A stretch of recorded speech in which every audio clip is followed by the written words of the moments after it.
7월 5일 일요일 집회를 시작합니다.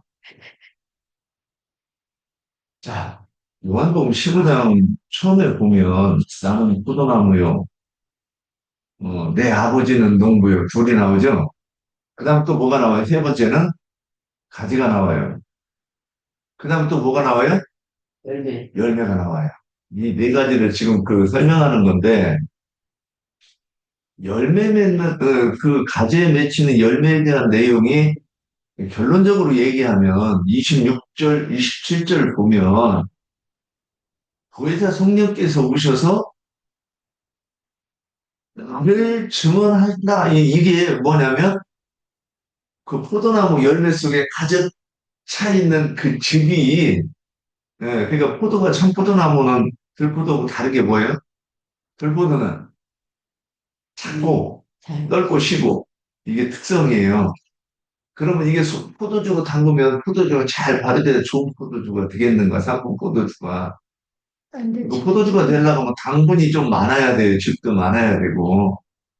그러면 그, 그 즙 속에 청포도주의 즙이, 이게 향해지는 그 즙이 뭐냐?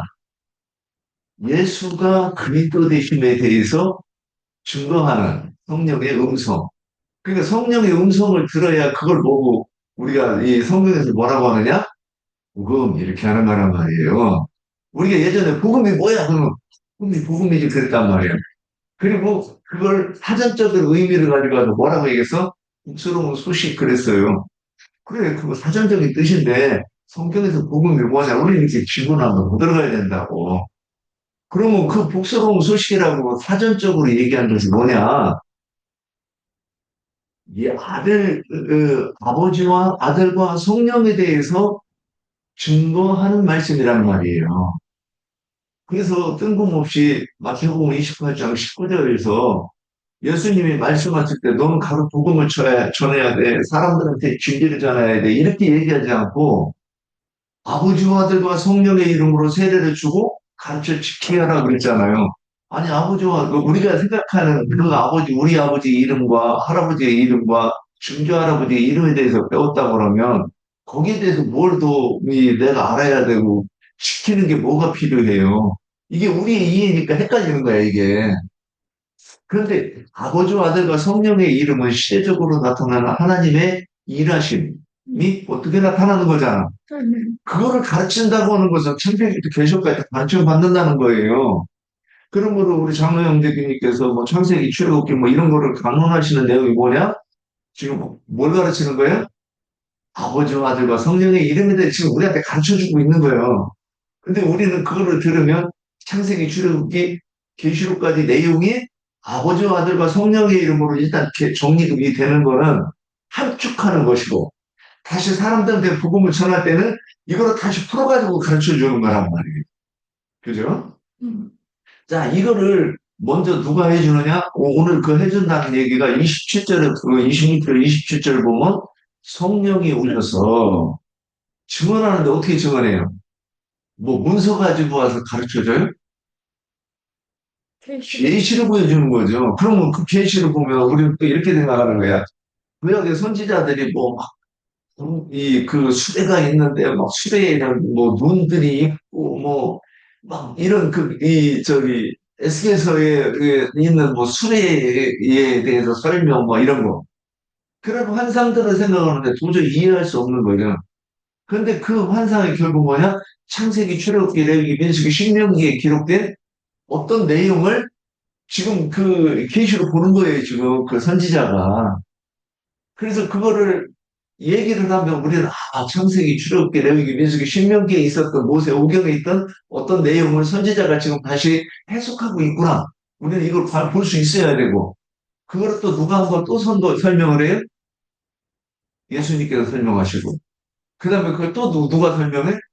사도들이 설명하시고 그 다음에 또 누가 설명을 해요? 오늘날 우리가 포도나무에 서 있는 가지가 되어서 열매를 맺기 위해서 전도의 말을 하는 것이 그 내용이란 말이에요. 그러니까 성경에서 벗어나면 안 된다는 거지. 이거를 이해 못하니까 우리가 예전에 기독교에 있을 때 막 이게 그림이 정확히 안 그려져, 그냥 막, 뭐, 뭔가 막, 이 뉘앙스는 있는데, 이걸 명확히 설명하라 그러면 안 돼. 그래서 너 몰라 그러면 막 승질나. 분명히 내가 알고 있는 것 같아. 아는데. 근데 너 그거 몰라 그러면, 이거 치는 거예요. 자, 이게 서기관과 바리새인들이 유대인들이 했던 짓이고, 우리는 지금까지 하다가, 이제 이 성령과 신부가 오라온 곳에서 우리도 6년, 7년 이제 말씀을 배우다가 보니까 귀가 땡기고 눈이 열려서 보기도 하고 듣기도 하는데 아직도 이게 명확하게 누구한테 제시해라 그러면 어려워, 힘들어. 어, 자, 어렴풋이라도 볼 수 있으면 돈의 여망이 있는 것이고 아예 안 들리면 큰일 난 거예요. 음. 그래서 내세가 없다고 하면 이런 건 어때? 저런 건 어때? 근데 내세가 있다고 그러면 심각해지는 거죠. 이게 보통 문제가 아닌 거예요. 나의 모든 것을 걸고 이것을 추구하는 것이 인생의 목적이고 이유라 우리는 이렇게 설명할 수 있는 거죠. 예전에 뭐 인생의 목적과 이유가 신앙생활이야 그러면 오케이 그러는데 왜 그래 그러면 이제 또 설명이 안 되는 거예요. 뭐든 설명이 안 되는 거예요. 자 그래서 요한복음 15장도 심각한가 뭐 내가 좀 알기도 하고 그래도 좀 쉬울까 그랬는데 이 문제를 가지고 이렇게 문제를 내가면서 하나하나 풀어나가 보니까 아직도 멀었네. 계속 어렵고 계속 그 넘어야 될 큰 고개가 점점 더 큰 고개들이 있다고 하는 것을 알게 됩니다. 자, 그래서 지난번에 우리 청포도나무에 대해서 얘기했어요. 그래서 무엇이 참이냐는 아직 이제 요 오늘 3번에 대해서 나눌 거예요. 자, 2번은 포도원의 의미 그랬어요. 야, 성경에서 포도원이 많이 여러 군데 나와요. 음, 그러면 이제 성경에서 이제 제가 설명을, 우리가 한번 나누면, 그럼 포도원이 뭐냐? 포도원. 포도원이 그 한번 이제 나눠봅시다. 포도원의 의미 그랬으니까.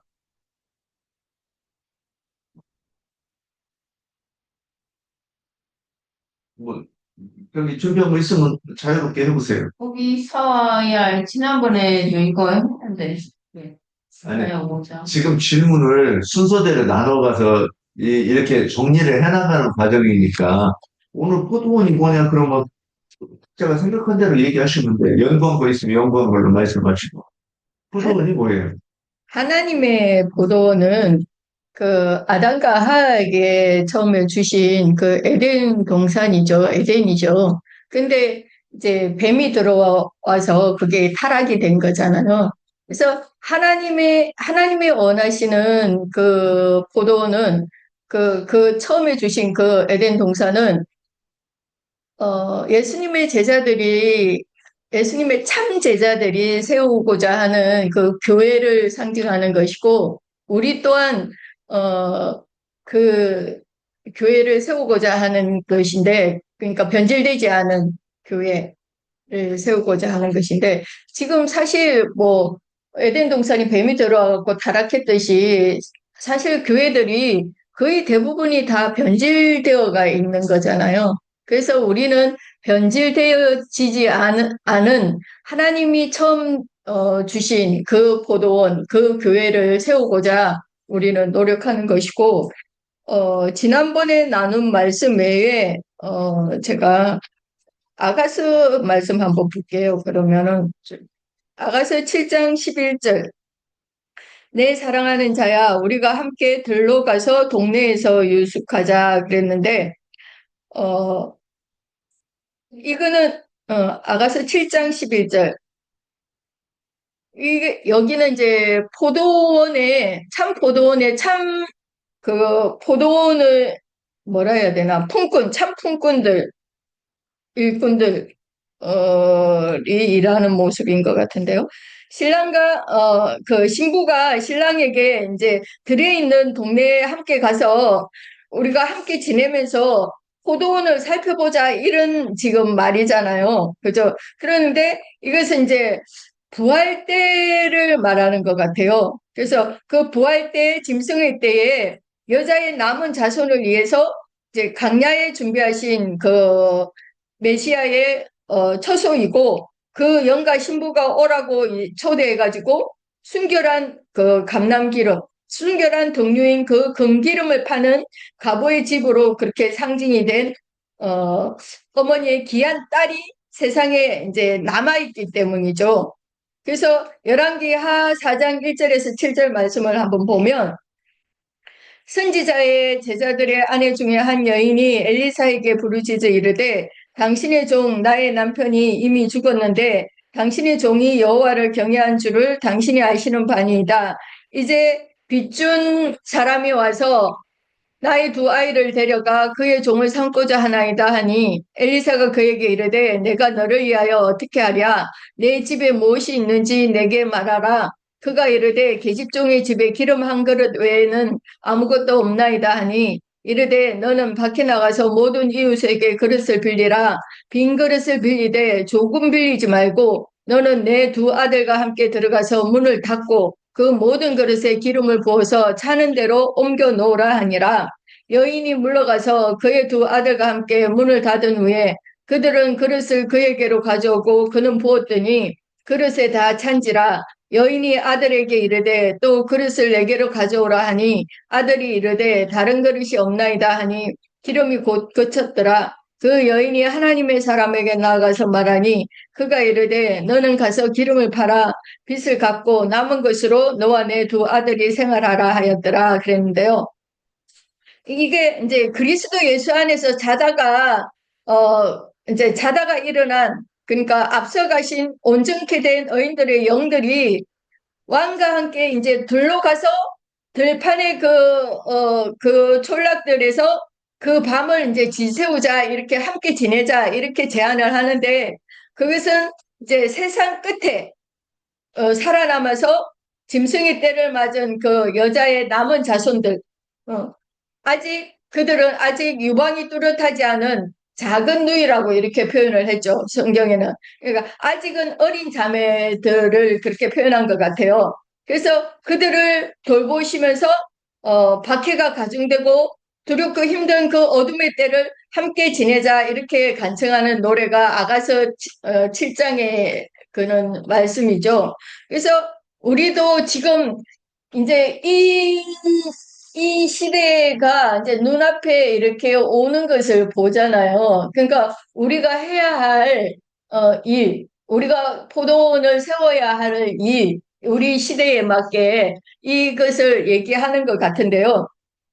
그래서 계시록 12장 6절에는 그 여자가 강야로 도망하되 거기서 1260일 동안 그를 양육하기 위하여 하나님께서 예배하신 곳이 있더라 그랬고 14절에는 그 여자가 큰 독수리의 두 날개를 받아 강야 자기 곳으로 날아가 거기서 그 뱀의 낯을 피하여 한때와 그때와 반때를 양육받으며 이랬는데 지금 우리가 이 포도원을 세우고자 하는 거죠. 우리는. 그래서 저도 말씀을 많이 준비를 했는데, 여기 이제 이 말씀이 나온 거 보니까 다 중복이 될 것 같아서 중복 안 된 말씀만 제가, 말씀을 드렸어요. 그래서 하나님이, 원하시는 하나님의 포도원은 변질되지 않은, 예수님의 참 제자들이 세우는 그 포도원이고, 우리 또한 그 포도원을 지금, 세우고자 하는 거고, 세워야 되는 거고, 그런 거죠. 예. 여기, 그러니까, 포도원은, 그게 뭘 할 때 항상 우리는 뭘 생각이 드냐면, 누가 무엇을 어떻게 하는가. 이게 육가 원칙이죠. 하나님이, 그러니까 오늘 여기에도 딱 정리가 되어 있어요. 나는 청포도나무, 아버지는 농부라. 그러니까 이 포도원은 하나님이 지금 농사하시는 곳을 얘기한다고 우리는 이게 다 머릿속에 있어. 근데 명확하게 이렇게 한마디로 표현할 하지를 지금 못했는데, 포도원이 뭐냐, 그 의미가 뭐냐, 그럼 하나님이 농사하시는 곳이다. 이렇게 돼 있어요. 근데 그 세상에 포도원이, 하나님의 그 포도원만 있느냐? 이제 뱀이 들어와서 뱀이 지배하는 포도원이 근데 더 많아진 거지. 예, 포도원이 두 개가 있죠 또? 뭐 어떤 포도원? 덜 어, 포도를 그것도 하나님이 열심히 농사 막 물타리도 두르고, 꿀도 고르고, 골라내고, 거름도 주고, 막 열심히 했는데, 나중에 결과가 포도원이 되는 경우도 있다는 거죠. 그래서 포도원은 두 개가 있다. 그죠? 네. 음. 처음에 창세기에서부터 하나님이 원하시는 포도원은 하나였죠. 참 포도원 하나였죠. 에덴 동산. 근데 거기에 뱀이 들어와가지고 뱀이 이제 점령해 버렸잖아요. 속임으로, 거짓으로 속임으로. 그래서 무공서에서 보면, 이번에는, 이제 밭에 씨를 뿌렸는데, 그러다 지나보니까 뭐, 가지가 뭐 자라니까 제자들이 뭐라 그랬어요? 다 뽑아버리니까 뽑아버릴까요? 그러잖아요. 그러니까, 이게 그냥 지금 놔둬라. 같은 얘기잖아요. 그리고 또 최전에 채소 씨를 뿌렸는데, 거기서 감독님 무성하게 자라더니 나중에 큰 나무가 됐다. 여자신 그러니까 최전에 그 주인의 목적이 에서 벗어나는 거를 지금 얘기하는 거죠. 아멘. 자, 우리가 항상 이렇게 그 성경을 읽으면 우리는 성경이 이게 어떤 목적을 가지고 쓰여진 거죠. 그러니까 지금 나도 이 기독교인 할 때 이게 의문이 있었어요. 이렇게 안 읽고 이렇게 성경을 가지고 얘기하지 않고 딴소리를 할 것 같으면 이 성경은 무슨 의미가 있는가? 이게 이치가 안 죽어야 이런 생각을 하는 거예요. 그래서 성경을 읽어야 된다고 기독교인들이 되게 싫어하는 게 이 말이에요. 왜 성경을 읽으라고 하냐? 목사 될 것도 아닌데. 그러면 이 성경에 우리한테 무슨 의미가 있어요? 목사만 읽는 건데, 신학교에서. 그죠? 뭐로 사? 뭐로 사? 그러면 기독교인 표를 내죠. 이걸 들고 일요일 날 교회에 가야 기독교인이니까. 그래야 천국 가니까? 우리 이런 질문을 내 스스로한테 안 한단 말이야. 그리고 이런 질문을 누군가가 하면 불편해.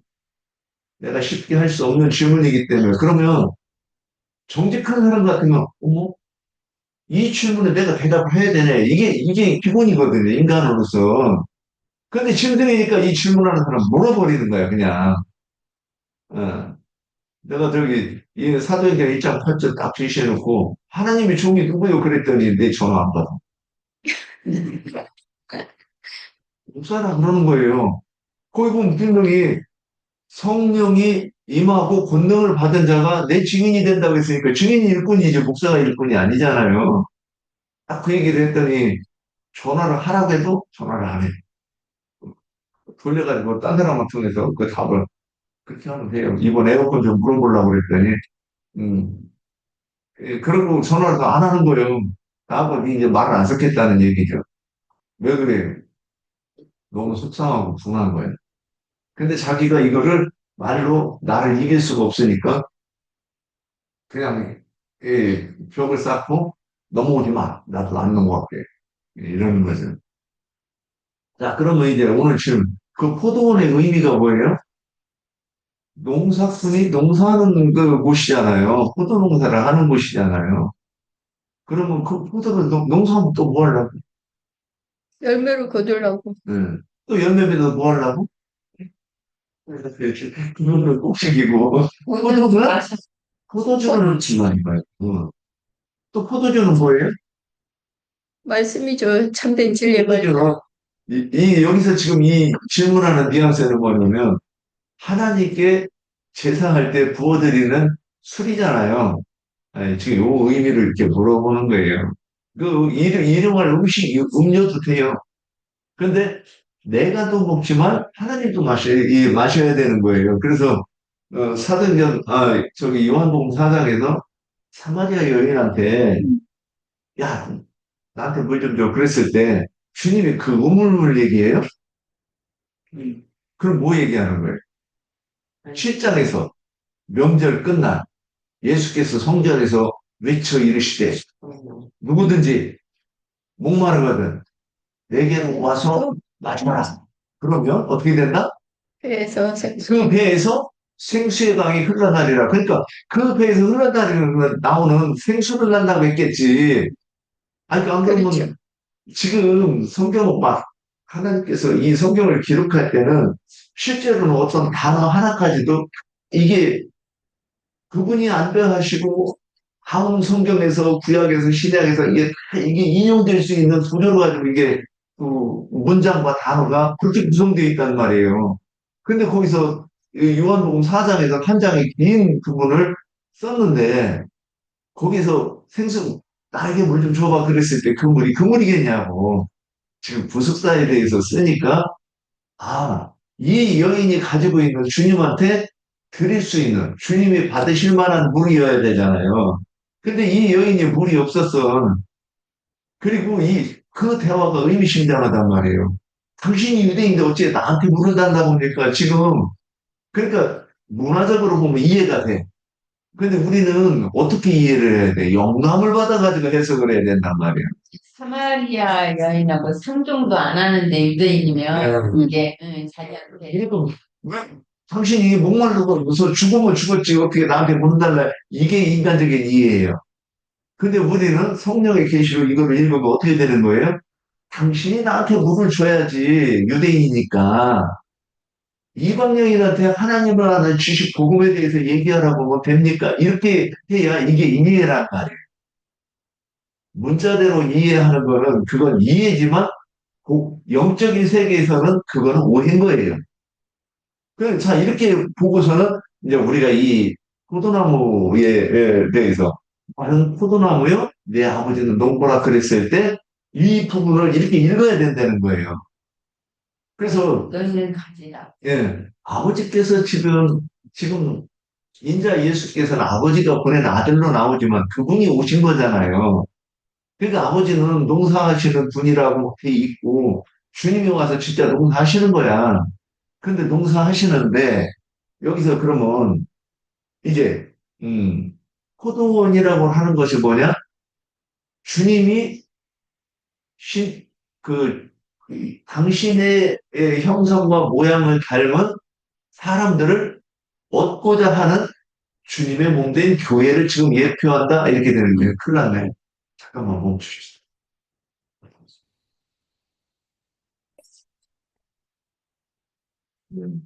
그래서 이사야서 5장 7절 보면 노릇 만군의 여호와의 포도원은 이스라엘 족속이요 명확하게 설명이 되잖아요. 이스라엘 족속이 지금 이게 지금 현재 그 교회의 모형이잖아요. 음, 족속이요 그가 기뻐하시는 나무는 유다 사람이거늘 그들에게 정의를 바라셨더니 도리어 후하게요 그들에게 공의를 바라셨더니 도리어 부르짖음이었도다. 그러니까 그 정의를 일단 이렇게 해놓고 나서 이게 지금 이사야서에 있거나 그 출애굽기에 보면 이스라엘 백성임에 대해서 말씀하시기를 들포도요 신포도요 독사의 독이 가득한 포도라 이렇게 돼 있어요. 지금 모세 오경에 있는 말씀을 이사야나 선지자들이 언급을 했고 그거를 이제 예수님이 또 인용해서 말씀하고 계시다는 거예요. 그래서 우리는 말씀 밖으로 넘어가는 자체가 성립이 안 되는 거예요. 진리를 얘기하면 오직 성경 말씀을 하나님의 말씀으로 설명하는 거지. 뭐 성경 한 구절 읽어놓고 철학적인 얘기, 책 읽은 얘기, 이런 선하게 살아가는 얘기하면 그 자체가 이미 분별이 되는 거죠. 자, 마태복음 21장 33절 보면 이제 이사야서를 또 언급하는 거예요. 다른 한 비유를 들으라 한 집 주인이 포도원을 만들어 마태복음 21장 33절. 제가 보여드린 거기에 이거 없나요? 문자가 조금밖에 안 돼 있네. 예, 33절 보세요. 다른 한 비유를 들으라. 한 집 주인이 포도원을 만들어 산 울타리를 들고 거기 줍지 않은 틀을 만들고 망대를 짓고 농부들에게 세를 주고 타고 갔더니 지금 이사야서 5장 얘기죠? 예, 같은 얘기를 하는 거예요. 그래서 그리고 이제 15장, 요한복음 15장에서 다시 얘기하는 거예요. 나는 참, 그러니까 그 포도원에 포도나무 농사를 짓고, 그래서 유다인들이 그, 저기 그 포도나무라고 했으니까, 그러면 예수님과 닮은 포도나무가 되어 농사가 지어서 열매를 맺어야 된다 이 얘기를 하고 있는데, 그 농부가 농사 짓는 목적이 있을 거 아니에요. 그죠? 근데 그 목적에 이르지 못함에 대해서 오늘 그, 이 요한복음 15장에서는 이사야서에서는 그런 거에 대해서 생각 안 했고, 다시 또 언급하면서 너희가 우리가 예배당에 나오면 뭐냐, 이 목적이 뭐예요? 우리가 예전에는 예배 드리는 거 있잖아요. 천국 가려고. 근데 예배가 뭔지는 몰라. 네. 그래서 지금 형식이 저기 성가대 찬양하고 대표기도 하고 그 다음에 설교하고 헌금하고 축도하고 이 축도 꼭 받아야 됐죠 예전에. 축도 안 받으면 이거 예배 안 되는 거라고 막 이런 얘기 들었죠. 성경 어디에 그런 얘기. 근데 우리는 이게 예배라고 했단 말이에요. 그러니까 그렇게 예배를 드리고, 뭐, 11조 뭐, 이렇게 돈 다 뜯기고, 뭐, 이래도, 그걸 안 하면은 내가 천국에서 미끄러질까봐, 못 갈까봐. 그리고 대부분의 그 교인들이 그러지 않아요? 지금 헌금 11조를 뜯겠다고 하는데 그때도 헌금 11조 뜯겠다고 생각했어요. 하나님께 드리는 거라고 생각. 너 뜯기는 게 너무 감사했잖아. 내가 뜯길 수 있는 형편이 너무 감사하다고 그랬잖아, 예전에. 이런 전략. 그러니까 지금 와서 보니까 그게 세뇌였다는 거잖아요. 그런데 우리가 그런 것을 아는 것이 결국에는 뭐예요? 참 포도나무 열매로 맺혀지는 과정이란 말이에요. 자, 그래서 포도원의 의미가 뭐냐? 포도원의 뜻은 아버지가 목적하시고 또 아버지가 농사하는 그 목적에 대해서 설명하는 것이 포도원의 비유였다. 이렇게 이제 설명하면 될 것 같아요. 여기 읽으십시다.